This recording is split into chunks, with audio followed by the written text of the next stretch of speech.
You know, if there's one question I get asked more than any other, more even than if Donald Duck doesn't wear pants, then how come he always wears a towel when he comes out the shower? That question would have to be, Mark, the Olympus 75mm f1.8 has the reputation of being the sharpest lens for the Micro Four Thirds system. Is that true? Can it turn my photographic junk into jewels? Well, today we're going to try and answer that question. You won't be seeing my junk or my jewels today because, unlike Donald Duck, I do have my pants on. That's not to say that this isn't capable of a nasty little accident, though. The Olympus 75mm f1.8 came out in 2012, around the time when Micro Four Thirds was the unassailable mirrorless system king. I've had my copy since 2013, and it was one of those things that got me into the system, and over time it has been a great performer. I've had photos like this, and this. But then I brought it with me to Malaysia last year, only to discover, well,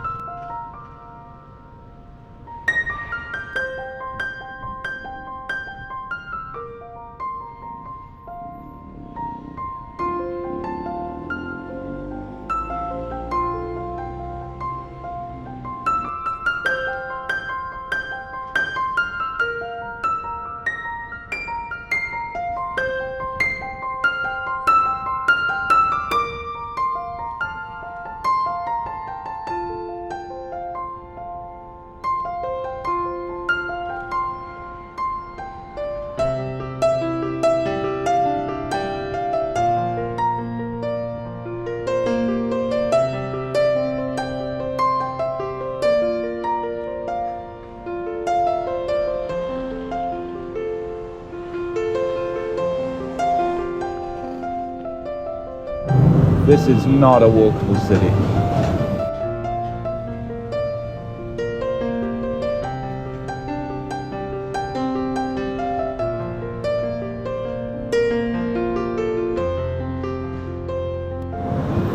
Seriously?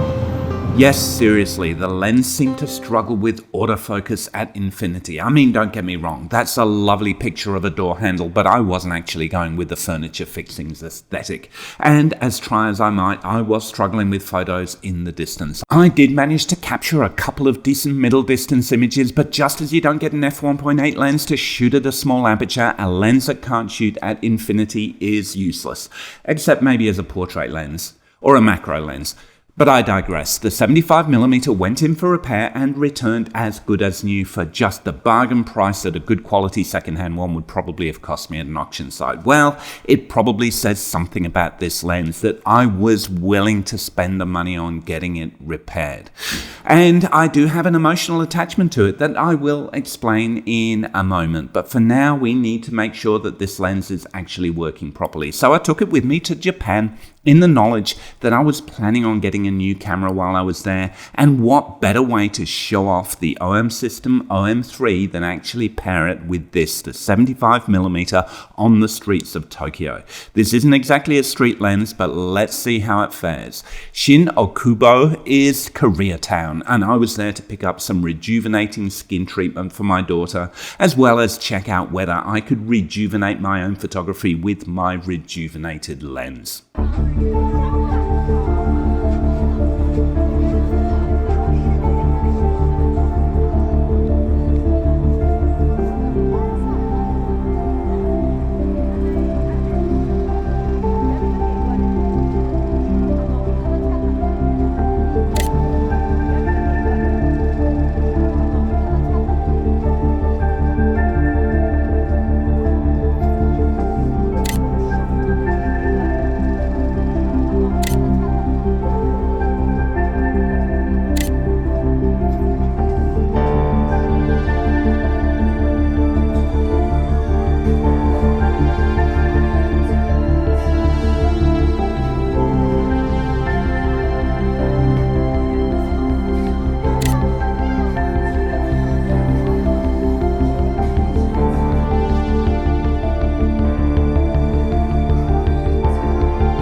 So here's the thing, the 75mm Olympus lens is the answer to all of the micro four thirds naysayers.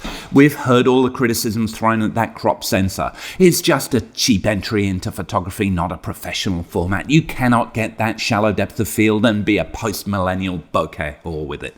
Well, and apologies to all of the bokeh whores everywhere, young and old. This proves you wrong. This lens has everything that is great about a micro four thirds lens, but without any of the compromises that you might expect. Firstly, and let's get the elephant in the room out of the way first, this is not a cheap lens. Despite its age, it still commands a high price, and OM System hasn't really changed the formula from the original Olympus optic. The flip side is that as far as elephants go, this one is a baby pachyderm compared to its full frame equivalent.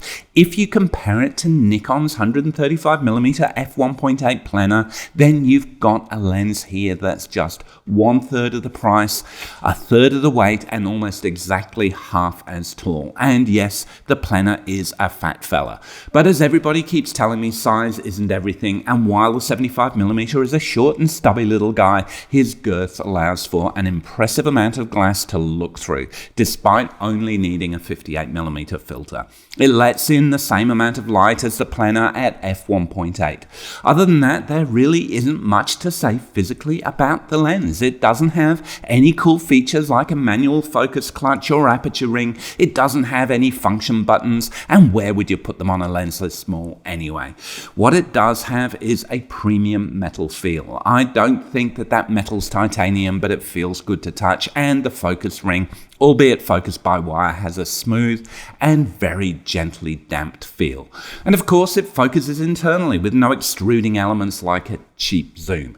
This is a quality product, though admittedly not a weather-sealed one. Its optical formula is actually quite sophisticated, with 10 elements in 9 groups. It has extra low dispersion elements to avoid ghosting and aberrations, and HR elements that are made of highly refracting glass that defeat distortion by bending those photons like they're a 12-year-old Russian gymnast. In the end, you're supposed to have a small, well-corrected mid-telephoto and portrait lens that'll fit snugly on your compact camera. Of course, that's the advantage of micro four thirds. If we're going to be brutally honest, you can squeeze a bit more bokeh out of the planner simply because of the full frame sensor size, but you never get it in such a small and well-balanced form factor. And you tell me, are those bokeh balls really so small that this lens will blunt your blurry background aspirations? And try saying that while holding the weight of a full frame camera and telephoto lens up to your eye.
So it's small and not particularly heavy for a 150mm equivalent lens. What do you think of the image quality so far?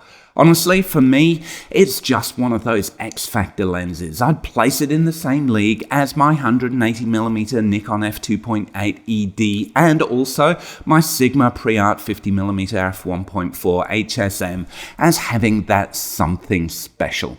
Something that's not that easy to define. For many years, when it came out, the 75mm held the DxO Mark crown for being the best resolving lens in the Micro Four Thirds system.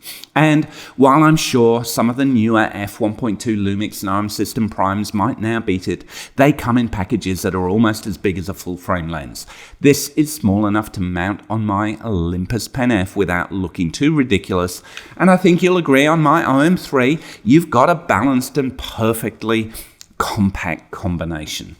Part of the appeal of this lens is that it's sharp wide open with just a hint of softness in the corners, and by the time you hit f2.8 it's razor sharp across the whole frame. That makes it perfect for a smaller sensor. But all this talk about sharpness is probably a distraction. We talk about sharpness because we can measure it. What we can't measure is that indefinable pixie dust that makes a lens special. But yes, look, it is sharp. In fact, it's probably one of the sharpest lenses I own. If you look at this photo here from Dubai, you can see that it's picked up the weave of those sacks beautifully. And yes, it probably focused there rather than on the people, but let's blame early mirrorless contrast detect autofocus, shall we? Distortion? Well, you tell me. To be honest, this isn't something you tend to notice because it seems most modern lenses distort, but in-camera correction rarely lets you peek behind the curtain. So with that caveat, no, distortion is absolutely not a problem on this lens. My lines are straight and I have no problem using this for architectural photography.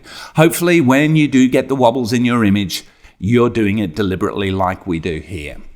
As for how it renders color, well, that's difficult to assess on a modern camera. Every JPEG is just an interpretation of what comes through the lens, and every raw image is meant to be edited. But straight out of camera, there's definitely a punchy quality to the colors. They're not overly saturated, but there's clear color separation and a decent amount of contrast. Look, we're getting into very subjective territory now, but one of the things that distinguishes this one, particularly I guess from my Lumix lenses, is that there always seems to be a bit of a greenish wash over the images that requires a bit more correction. Now the cheaper Olympus lenses don't have that, but they do seem a bit colder. The 75mm, it doesn't have the warmth of some of the Panasonic Leica lenses perhaps, but I also find personally that Olympus glass does seem a bit truer to life. Certainly, I don't think you can beat the skin tones out of this lens, but of course, we're not here to just record reality. The real world is brutal, ugly, and uncompromising. The Olympus 75mm is a much more friendly and flexible package. Firstly, its f1.8 aperture is perfect for nighttime photography. I mean, that's what this video is really all about. It's a favorite lens for capturing the lights of Tokyo, and every time I've visited, I've always made sure to pack it.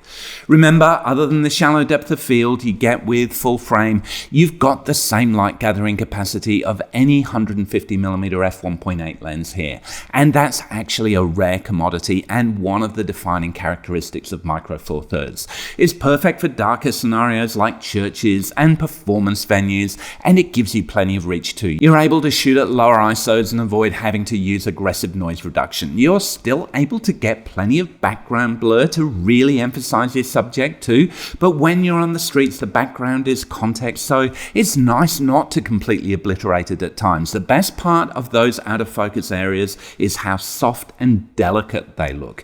It doesn't seem to matter what situation you throw this into. Focus falls off gracefully without any jitter or ghosting, so it's an impressive performance overall. I guess the biggest question is whether 150mm equivalence is really suited to street photography. Does that distance allow for a more discreet shooting experience, or does it just put you into pervy photography territory and plonk you in the scene, drawing more attention to yourself than an orange sports car parked in the middle of Tokyo's Koreatown?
So yes, one night on the streets of Shin Okubo with what is definitely not a typical street photography lens. Really, that's probably the worst thing that I can say about the Olympus 75mm.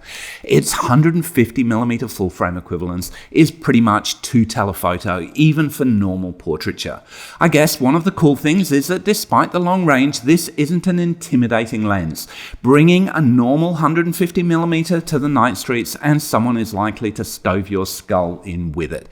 Even though, I have to say, I've documented the streets with my Nikon 180mm before as a street photography lens, and yes, I did survive. This isn't so different in terms of framing. I tend to think of this as a spotting lens. You see something in the distance, bring the camera to your eye, and the lens just delivers the image directly to you, pre-packaged without any distractions in the frame. Subjects close up, yeah, not so good, but really who wants to get close to people? I actually discovered years ago on a trip to Jakarta that one ideal use case is for shooting subjects across the street. You get enough distance to provide the context that you want for street photography while capturing all the detail you need without really being noticed. While I wouldn't really describe it as my favorite style of photography, it is excellent for candid street portraiture.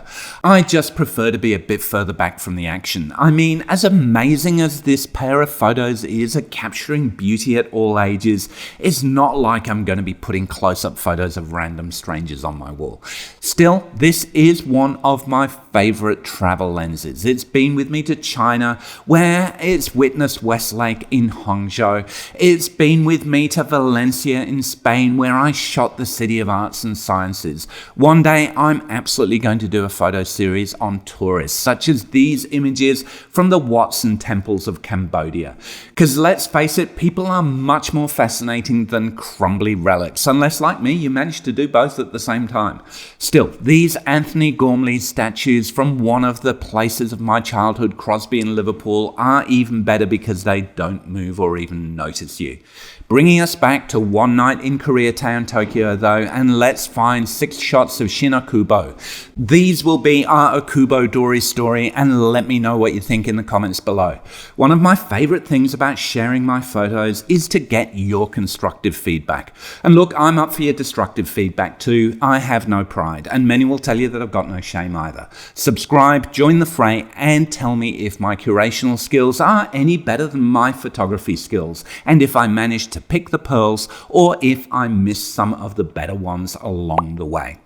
All of the video that you've seen has been shot with the 75mm, except for the stuff you're seeing now, and I think that pretty much sums up the use case for this lens. If you felt that the long focal length meant the video lacked breadth or context, came across as a bit more imagistic and fragmentary than documentary, then I think you're starting to get it. 150mm is not that easy to use on the streets, but with the Olympus 75mm f1.8 for micro four thirds, that doesn't seem to matter. It gives you a unique perspective on the world, and perhaps most importantly, this particular lens, it gives me something that I don't always feel with modern lenses, and that's excitement. The quality is that good that I just keep wanting to take it out. These 6 pics represent not just the final product of one evening's photography, but I distinctly remember just enjoying the process, knowing I was missing wider shots, but reveling in the clarity and smoothness of what I did capture. In that sense, this is a creative lens. The images are painterly, like fine oils rather than crayon. It's a lens that encourages you to experiment. And yes, I've been avoiding saying it, but I do think that there's something about this lens that gives it that indefinable 3D pop. Is it the wide aperture, the long focal length? Given the number of elements, you'd think that the complexity of the lens would yield a flatter and kind of clinical image, but there is something very special about the Olympus 75mm f1.8, and that's why I bought it back in 2013. And that's why I got it repaired for almost the same cost of a good second-hand one just recently. Honestly, it's one of the reasons I bought the OM3, knowing that I could still achieve all of that lauded full-frame goodness from a tiny sensor. It's that good, and definitely a lens that I'll keep bringing with me on all of my travels. Later. you.